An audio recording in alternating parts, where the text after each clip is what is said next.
Tonggaknya dari batang korma, kasaunya dari palapah korma, atoknya daun korma. Nabi berkhutbah dia teh tunggu korma.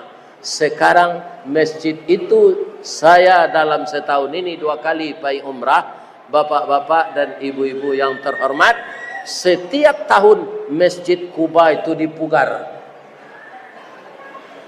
Jadi sampai tinggal tu awak tinggal tu anan terpikir di orang Islam Allah ada masjid sinan.